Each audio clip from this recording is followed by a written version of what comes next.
Ya, NKRI dicabut. Sudah tidak legitimate di negara. 80% kekayaan kita sudah bukan punya kita, jadi tidak sah ini negara ini. Gitu loh. Jadi kalau mau nyabut, untuk apa nyabut cacing-cacing kecil seperti ini? Cabut mesisan NKRI, kita bikin sesuatu yang baru, kita ambil tuh Freeport, kita kuasai kembali yang lainnya, kita lawan itu Amerika. Kita tunggu apa yang terjadi pada Obama di Bali nanti. Mossad sudah beredar di sana sekarang. Terus, mohon maaf, Bapak Ketua Mahkamah Konstitusi, ada pidato kenegaraan sedikit, saya gitu. Pokoknya tadi Mahkamah Konstitusi tidak jadi sidang hukum, tapi jadi maiyah. Jadi Mahfud itu menahan ketawa setengah mati dia. Dia harus jaga wibawa sebagai ketua tuh. Demi Allah saya tidak datang ke sini kalau tidak karena sahabat saya orang Madura ini. Itu kalau sama Madura saya tidak berani apa-apa. Pokoknya tak godain semuanya. Dan saya tidak mencabut. Saya pikir mesti marah nih teman-teman dari JLBHI segala mesti marah. Enggak itu. Pak Mahfud tidak usah dicabut. Sebab kalau ini dibiarkan akan menciptakan kecemasan banyak pihak. Kalau ini dicabut akan menambah kecemasan lebih banyak pihak lagi. Negak wani, negak pada totoan kan. Biar wani. Loh, bagaimanapun harus ada konsensus antar manusia dan antar kelompok. Aturan itu kalau bisa lahirnya seperti Piagam Madinah, lahir dari kelompok-kelompok itu berdiskusi terus-menerus. Kalau bisa lahirnya jangan dari DPR, lahirnya jangan dari dari parlemen, lahirnya dari warga kalau bisa. Kalau nggak bisa ya sudah Pak Mahfud aja lah bikin lah. Jadi bikin yang baru, yang bagus, yang dewasa, yang bisa menampung aspirasi semuanya. Baru ini dicabut, terus dikasih yang baru gitu. Itu tadi ceritanya. Sebab apa? Mohon maaf tadi saya terpaksa agak jadi ustadz sedikit. Di dalam Al-Quran Anda sudah tahu ada 5 macam kebaikan. 1 khair, itu kebaikan universal yang bersifat cair. Yang kedua ma'ruf, kebaikan yang sudah disimulasikan dan didiskusikan untuk menjadi norma hukum. Itu namanya ma'ruf. Jadi KUHP itu ma'ruf. Jadi tugas ulama bukan amar ma'ruf nahi munkar. Karena amar ma'ruf itu tugas pemerintah, tugas pemerintah. Nahi mungkar tugas semuanya.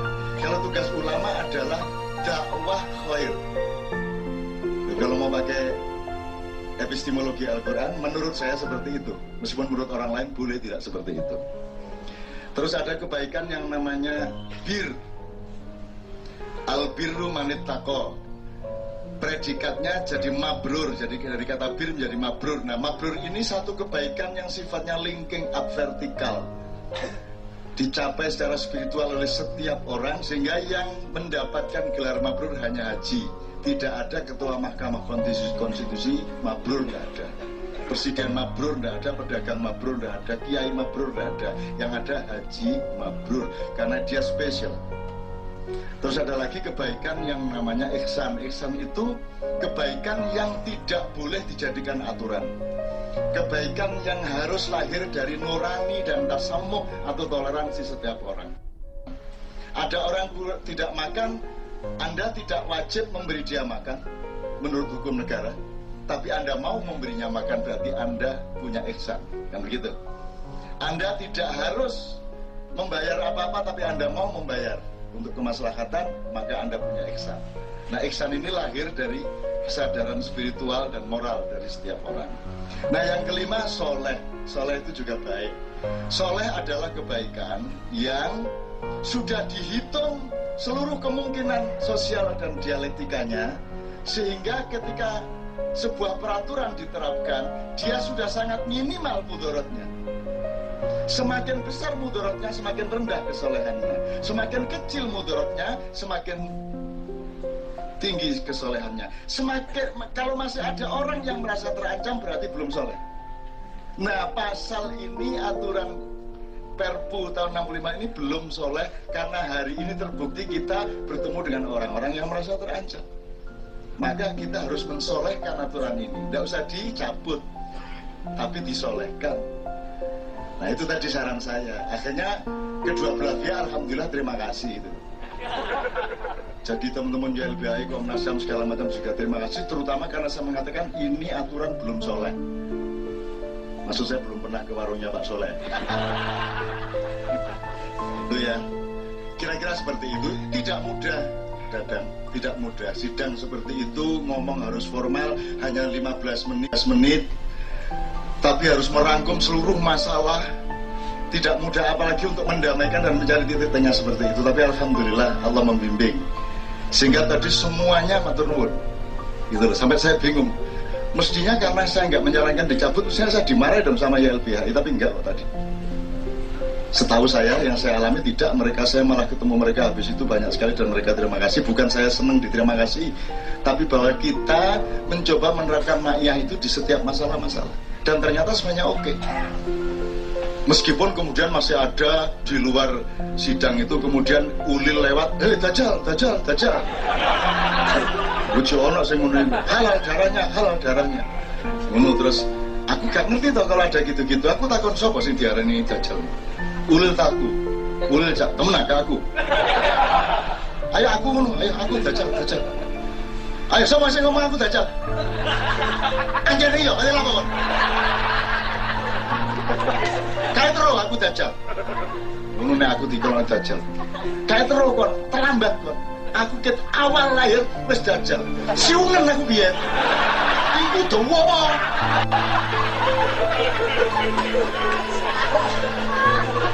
Jadi kalau saya dikafirkan orang, saya berterima kasih. Itu sama dengan saya memang belum pantas jadi sarjana, saya tidak diberi sertifikat sarjana, maka saya perlu belajar kembali supaya saya bisa jadi sarjana. Kalau saya masih disebut kafir, berarti saya masih belum lulus keislaman saya, maka saya akan lebih mengintensifkan Islam saya. Jadi saya terima kasih kepada yang mengkafirkan saya, kan begitu.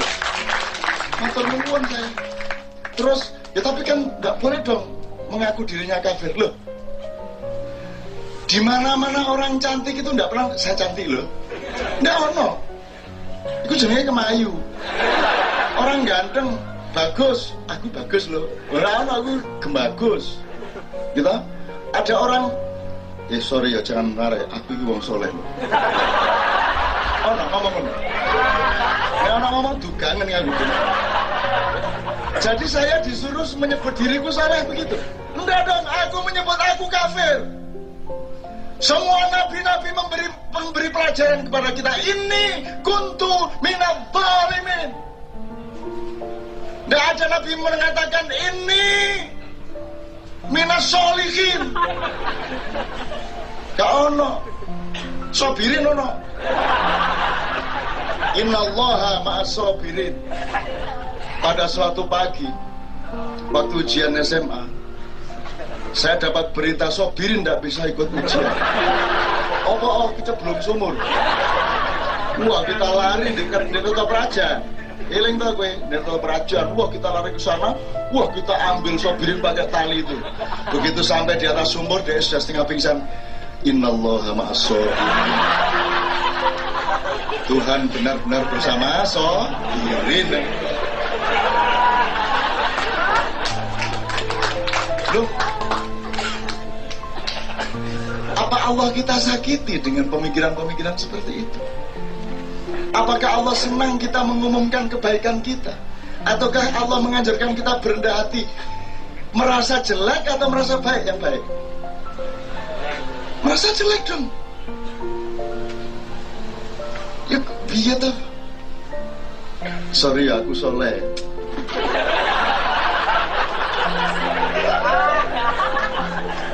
Kemetak kayak ya. Nggak bisa dong. Gitu loh. Oke. Nah, jadi kira-kira gitu maksudnya tadi ya. Oke. Sekarang kita cicil. Nanti kita bisa kembangkan mengenai kesabaran. Tapi saya cicil yang tadi belum saya jawab soal maaf tadi mas ya. Itu Allah luar biasa loh mas. Soal memaafkan tadi lihat. Rumusnya itu bukan Allah memaafkan. Kalau Allah memaafkan maka manusia memaafkan. Bukan. Terbalik. Kalau sesama manusia engkau memaafkan, engkau sudah maka aku memaafkan kata Allah. Loh, aneh loh itu mas. Kudune lah, nah aku Gusti Allah dasar karepku tak sepuro tak sepuro. Kok ruwet kan?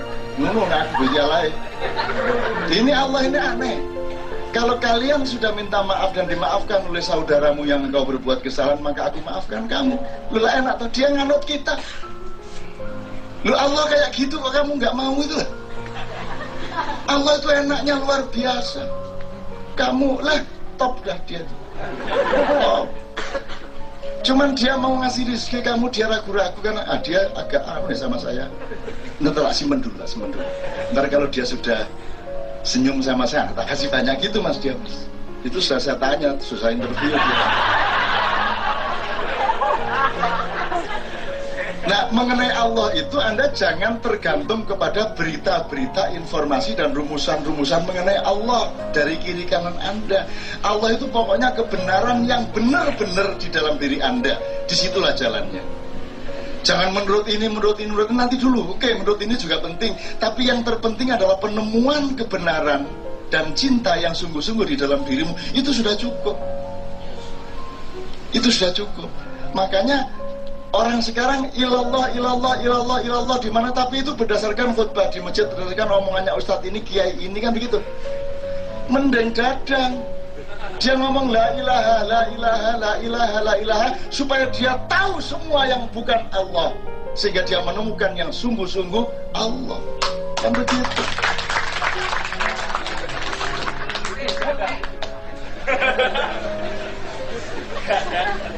Untuk referensi, Sokeh itu nama seorang kiai, itu gurunya Mbahnya Gus Dur. Mbahnya Gus Dur itu Hadratus Syekh Hasyim Asy'ari, itu punya kiai namanya Kiai Sokeh di Tambak Beras, jenenge pesantren Selawe.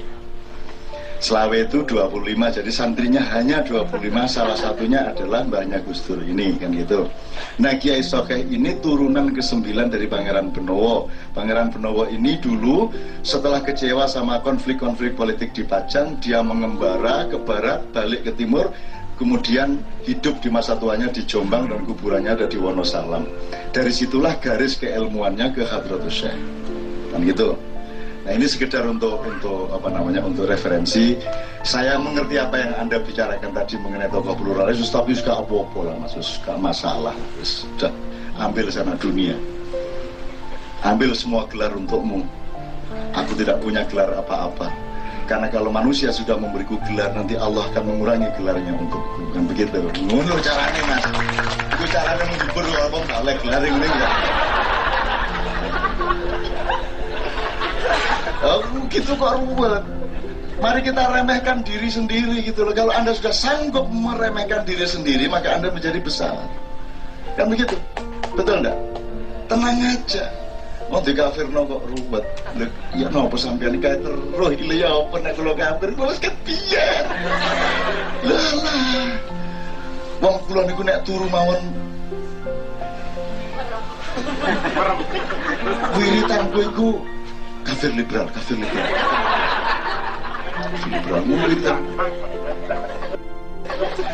Teman-teman sekalian, saya mencintai semua teman-teman itu, jangan lupa. Dan saya sangat senang. Berani nggak buat kamu lu pakai outfit? Senang kalau semua teman-teman itu datang ke sini. Dan tidak akan kita hina siapapun di sini, betul nggak? Kita akan pahami mereka, kita akan apresiasi mereka. Kita nggak tanya, kamu sudah sholat belum nggak? Kita paling tanya, sudah minum belum? Betul ya? Itu nanyanya. Saya kalau sudah dulu dalaman saya muda depan karo panitia model SJJ di Jawa Timur, panitia ini cak wis mangan cak. Begitu datang turun bis wis mangan. Ayo ndelok rawon tak pecel. Itu Jawa Timur. Tapi tenang Bogor, Bandung sudah sholat cak. Jadi aku mulai sing metu kene duduk barang api. Jancuk gorengan. Sembahyang barang. Gitu. Nah, aku takkan wis mangancak dalam keadaan kita lapar haus, ditanya makan, maka kita harus bersyukur pada Allah, terus si aku tak sembahyang. Gitu kan? Tapi nek teko dok tidak wis sembahyang. Jancuk gak ngekeki ngombe. Nagih sembahyang. Kon niku apane Gusti Allah ponakane saya. Ngono lho dia.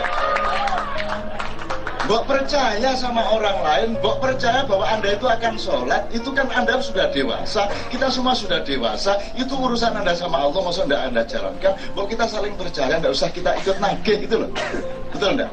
Tidak usah ikut nagih, saya percaya sama Anda. Kalau dasarnya menyebarkan Islam dari ketidakpercayaan kepada orang lain, bukan Islam yang kita sebarkan. Kan gitu. Dan Islam itu bukan lembaga. Tidak ada organisasi Islam. Islam itu rohani. Lembaganya NU, Muhammadiyah, PKS, itu lembaganya. Islamnya tidak ada kok. Organisasi Islam tidak ada. Oh, partai politik ya.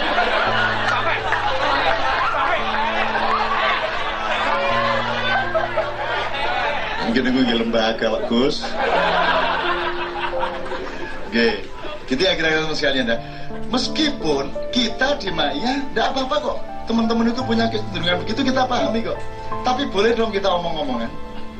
Yuk kita berdialog dong, dan sama-sama cari kebenaran, bukan cari pembenaran atas dirimu sendiri dong. Kamu jangan ajak saya berdebat, saya tidak akan mau, karena saya kasihan. Saya tadi bilang sama Romo Muji, ini semua orang ribut Romo Muji, Islam Kristen gini-gini. Saya ini Mahkamah Konstitusi loh, ini asli loh ya. Romo, sampean ini jadi orang Katolik itu kan karena menurut sampean Islam salah tuh. Ya tak? Ngaku mau, ngaku. Mesem deh. Bagi sampean Islam salah tuh, dan bukan agama tuh, yang agama itu ya Katolik. Ngaku aja, enggak apa-apa. Kita biasakan dialog seperti ini. Ya gitu ya deh. Ya memang gitu, bagi saya juga gitu, Kristen bukan agama. Itu bagi saya, cuma ini tidak pernah saya omongkan. Saya terpaksa ngomong ini karena ada konflik yang tidak mutu ini. Terpaksa aku ngomong. 99% pendapat saya tidak saya omongkan. Itulah kunci kesabaran hidup. Itulah kunci untuk menjaga perdamaian hidup. Masa anak elek ini pengen ngomong kon kok rotok pedot kon. Kenapa itu tidak kita tahan? Semakin Anda bersabar, semakin Anda menciptakan kemaslahatan, kan begitu. Gimana sih? Masa semua pendapat kita omongkan? Apalagi mengklaim orang lain salah dan mengklaim diri sendiri benar, kan begitu. Itu saya punya pendapat sangat banyak mengenai SBY dan saya tidak pernah ngomong. Sebelum saya yakini bahwa kalau saya ngomong akan berakibat soleh itu. Kalau kira-kira saya ngomong nanti efeknya bukan kesolehan, untuk apa saya ngomong? Mending saya simpen atau saya kembalikan kepada Allah. Begitu juga mengenai Kristen, saya nggak ngomong dong, itu istrimu kok. Islam istriku, Kristen istrimu. Itu auratmu, ini auratku, nggak usah dibandingkan. Apa mana dijol-jol no, ngawur aja. Gitu loh. Di Belanda saya ngajarin pastor-pastor sama pendeta itu begitu, udah pakai metode istri aja. Maksudnya istri apa loh? Agama itu istri, gitu loh.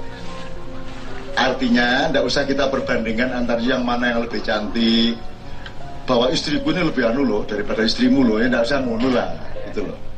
Dan kita juga tidak mempersoalkan kamu nikah apa tidak usah. Terus bapak-bapak deh gak nikah.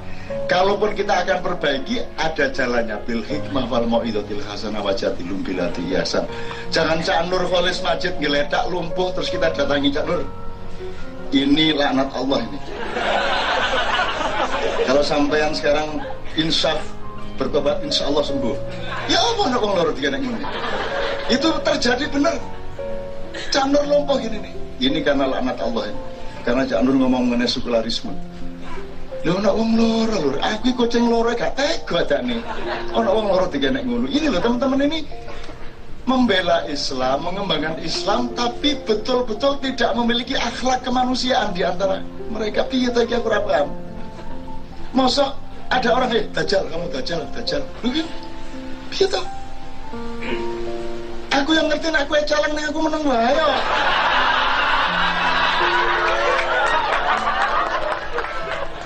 Begitu. Tadi saya ngomong sepak bola itu kan ngomong hukum. Awal mulanya sepak bola itu bukan hukum offside, bukan aturan corner ball, handsball, enggak. yang pertama ada di sepak bola itu adalah kepandaian menendang bola, kepandaian goreng bola, kepandaian oper-operan sampai menciptakan gol. Nah setelah ada gejala lagi, ono pemain situ kok dodok dengan gawang lawan, ya toh? Ya toh, dodok ini gawang lawan dengan dodok ini ngenteni batu. Lah kok enak ini dodok ini, akhirnya dikai garis. Pokoknya pemain yang dari sana tidak boleh melewati garis ini mendahului bola, kan begitu. Maka diciptakan hukum offset. Nah, kesadaran sepak bola nomor satu bukan offset. Nomor satu adalah pandai bermain sepak bola. Kesadaran hidup bernegara, kesadaran hidup berislam itu nomor satu bukan haram. Nomor satu wajibnya dulu. Jadi kalau bikin fatwa, yang banyak bikin fatwa wajib, haramnya sudah Allah banyak mengharamkan kok.